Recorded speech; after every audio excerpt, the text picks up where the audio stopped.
Imagine a narrow cobblestone street, still damp from the morning mist. Wooden shutters creak softly in the summer air, and somewhere in the distance a church bell marks the passing hour. In the city of Strasbourg, in the year 1518, life is already heavy with worry. Food is scarce, illness lingers in the shadows, and fear is a familiar companion. And then, without music, without celebration, a woman steps into the street and begins to dance. Not with joy, not with laughter, but with a strange urgency, as though her feet are answering to a rhythm no one else can hear. Hours pass. She does not stop. Neighbors gather, whispering, watching, wondering if this is madness or something far more unsettling. And then another joins her, and another, until soon the streets themselves seem to move, filled with bodies swaying, stumbling, spinning beneath the summer sun, trapped in a dance they cannot escape. Some will fall, some will rise and continue, and some will never leave the street at all. Tonight, we step back into that forgotten summer to explore one of history's strangest and most haunting events, the dancing plague of 1518. And we ask the question that has echoed for centuries: what could possibly make an entire city dance itself to death? Welcome to Legends and Lore, where history meets mystery. To understand how something so strange could take hold, we must first understand the world these people lived in. Strasbourg in the early 16th century was a busy trading city nestled along the Rhine River. Its markets filled with the sounds of merchants, wagons, and church bells. But beneath that bustling surface, life was fragile. The years leading up to 1518 had brought poor harvests, long winters, rising food prices, and waves of disease that moved from town to town like unwelcome visitors. Families lived close together, sharing narrow streets and crowded homes where worry traveled just as quickly as any illness. And for many, fear was not only physical, it was spiritual. This was a time when people believed deeply that suffering could be a punishment for sin, and that sudden illness might be a sign of divine anger. Saints were called upon for protection, prayers were whispered in candlelit churches, and unseen forces were never far from people's thoughts. In this world, where hunger weakened the body and fear weighed heavily on the mind, the boundary between the natural and the supernatural was not clearly drawn. And so when one woman began to dance without reason, it did not feel like a simple medical mystery. It felt like a warning. And when others too began to follow, the city did not ask whether something was wrong. They asked what they had done to deserve it. And so we return to the woman who began it all, known to history only as Froy Truffaut. Hour after hour, day after day, she continued to dance, her feet swollen, her body trembling with exhaustion, and yet still she could not stop. Neighbors tried to help her. Some begged her to rest. Others believed she was possessed or cursed by forces they could not see. But before long, something even more troubling began to happen. People who had watched her began to move in the same restless way, a step here, a sway there, until they too were caught in the same endless motion. What began with one woman soon became dozens, and then hundreds. The dancing spread from street to street, through marketplaces and narrow alleys, until it seemed the very heart of the city was pulsing with frantic movement. There was no celebration, no music to guide their steps, only the sound of shoes on stone and labored breathing in the summer heat. As the crowds grew, city officials could no longer ignore what was happening. Physicians were called, councils were held, explanations were demanded. But medicine in the 16th century had few answers, and so doctors turned to the medical beliefs of their time. An ancient idea that illness was caused by an imbalance of fluids in the body, known as the four humors. They believed the dancers suffered from what they called hot blood, and that the only way to cure it was to let the body exhaust itself. Their solution was not rest, but more movement. They believed the only way to release the illness was to let the body exhaust itself. And so, in a decision that feels unthinkable today, the city did something extraordinary. They built wooden platforms in the public squares, they hired musicians, and they encouraged the dancers to continue what they hoped would be a cure. Only fed the madness.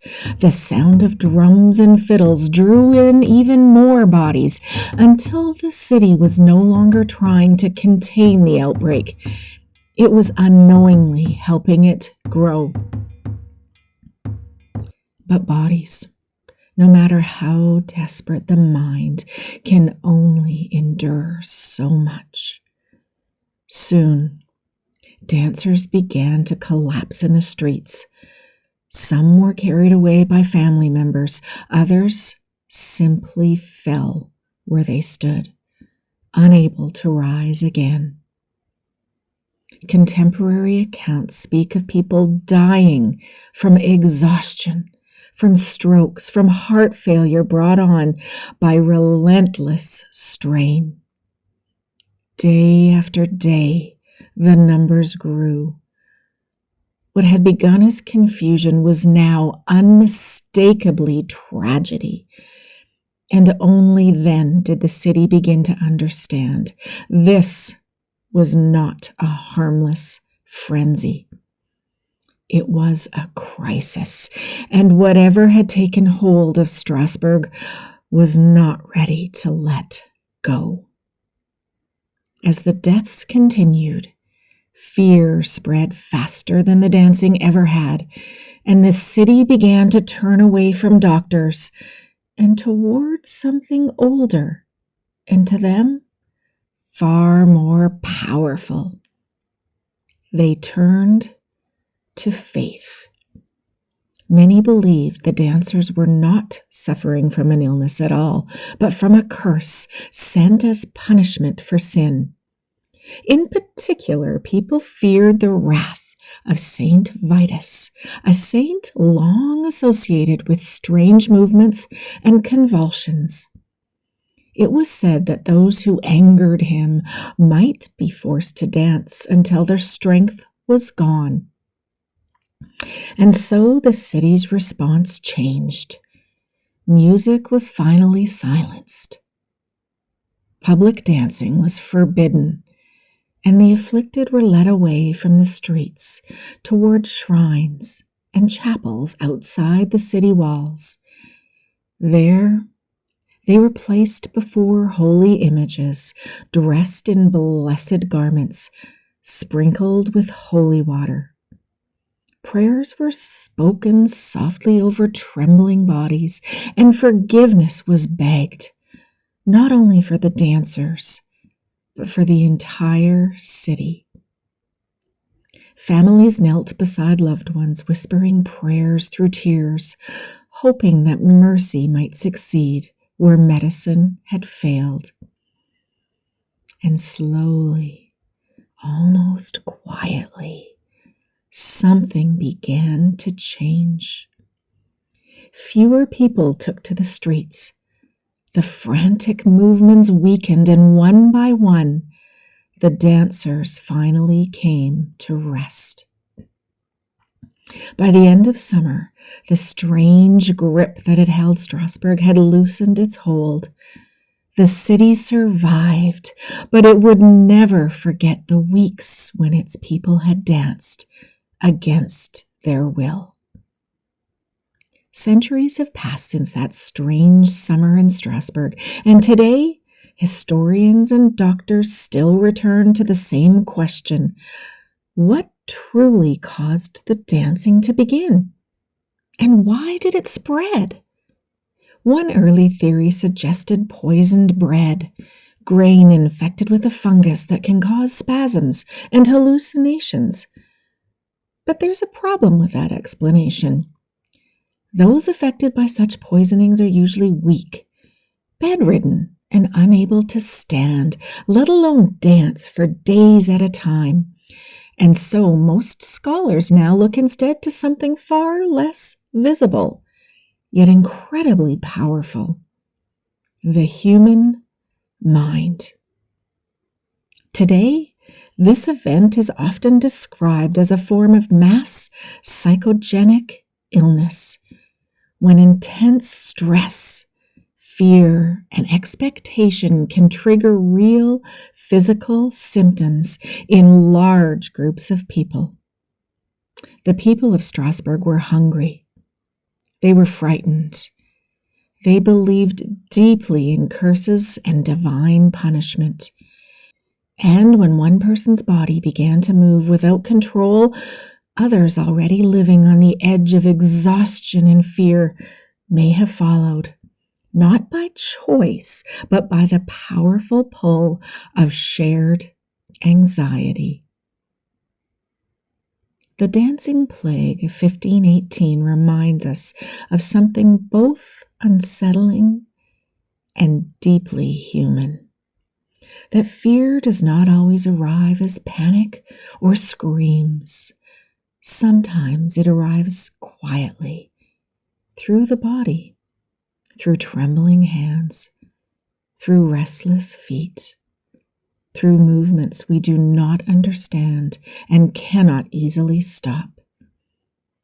The people of Strasbourg were not cursed, and they were not foolish. They were people living in a difficult world, doing their best to survive another hard season, and searching for meaning when life felt dangerously out of control. And perhaps that is why this story still stays with us. Because even now, centuries later, we know what it feels like to live through uncertain times, to carry invisible worry, and to feel how easily emotions can move through a community. Tonight, as we leave the streets of Strasbourg behind, we do so with quiet compassion for those who danced when they did not wish to, and for all of us who sometimes carry our fears not just in our thoughts, but in our bodies as well. And so we remember their story, not as a tale of madness, but as a whisper from history, reminding us how closely the human mind and heart are woven together. I'm Maureen, and this is Legends and Lore, where history meets mystery. Sleep gently, and may your steps tonight be guided only by peace.